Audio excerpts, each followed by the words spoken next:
Hello everybody. So for RE today, I thought it might be easier just to do a little video to talk you through everything. So this is going to be sort of like a two-part sort of little unit. We're going to do the first sort of half of work this week, and then we'll sort of finish it off next week. And that's all the RE really for this term. This is just our Can I, so I won't worry too much about that, but we're talking about the Messiah, sacrifice, and salvation. But again, we talk about some of this. I won't worry about that too much. So first thing, just an opportunity for you to have a little pause and a little think. What does the word saviour mean? And what do you know about the idea of a saviour being predicted in stories? So just take a moment to have a think. You might want to pause. So particularly thinking about this word here, about the word a saviour. So what we've got under here then is the definition. So it says here, a person who saves someone or something from danger or difficulty. And obviously in a religious sort of sense, we're thinking about God or Jesus being like the saviour. Again, here, what do you know about the idea of a saviour being predicted in stories? So obviously films also. Can you think of any characters who have been a saviour? So again, we'll have a little pause at this moment to have a little think. So they're going to come down here to this word here, prophecies. So a prophecy. So prophecies are not always clear and can be interpreted differently.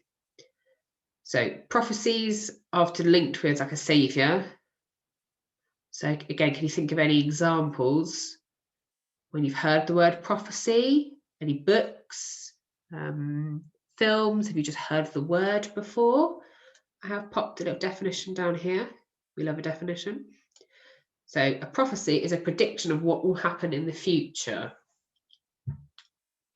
A prediction of what will happen in the future. So again, you might want to pause now, have a little think. What do you know about saviours and prophecies?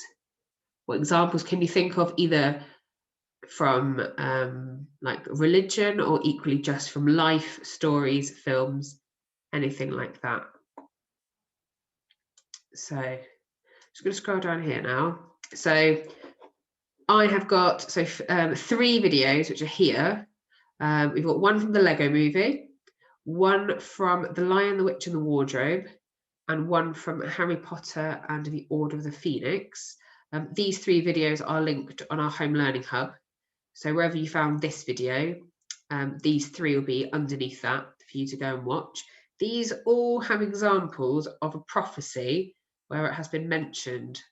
So you might already suddenly be remembering, if you've seen these films before, you might suddenly know what the prophecies are. But have a watch of these three videos.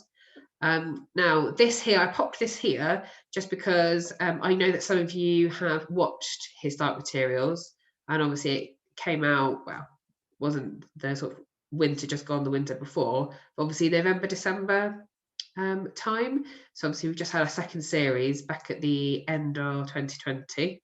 But obviously I don't want to put too many spoilers in, but those of you who may have watched it will know they talk about prophecies in His Dark Materials, and specifically the witches. They talk about a prophecy linked to Lyra. So Lyra is the girl in the picture there. So yeah, just that's something just for you to think about if you've watched the program. If you haven't, don't worry. I couldn't find a clip that was short enough that talked about it. So moving on. So you're being asked now to read a piece of writing. So again, this is linked in the Home Learning Hub, which it looks like this document. So you've got this to have a little read through. And then I'd like you to read it and then write some words or phrases to describe the person who is being depicted in the text. So words and phrases to describe the person that this text is talking about. So obviously it's a little bit of retrieval, it's a little bit of inference. If you think back to our reading comprehension skills, So there's bits in here where they do sort of state it quite obviously, but then there are other sentences where you have to sort of look a little bit deeper. So, you know, it doesn't say it explicitly for you. So you have to sort of think, well, they've said, I should think of an example for you. Oh,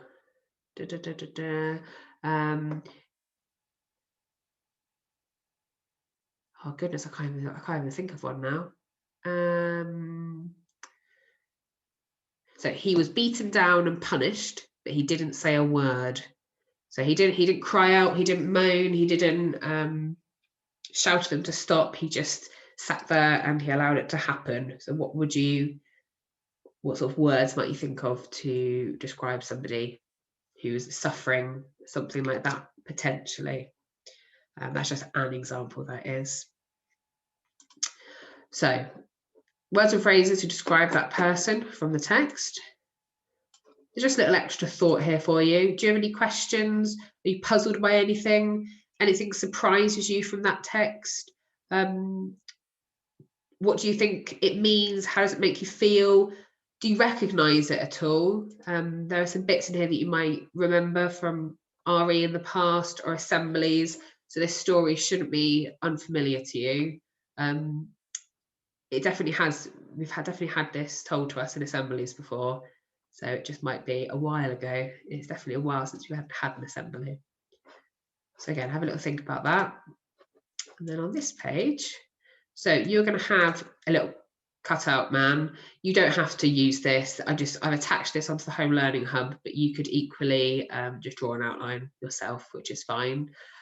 Inside of the person's body, write down all the things that the servant has or hasn't done. So things they have done and things they have not done, based on what is said in here. And on the outside, so around the outside of the body, write down all the things that have happened to him. So what happened to the person? So, for example, it says that, so he was taken away, for example, men took him away. So roughly and unfairly, he was buried, for example. So things that happened to him. And then in the middle, things that the servant did do or things that he didn't do. And that's the activity for today.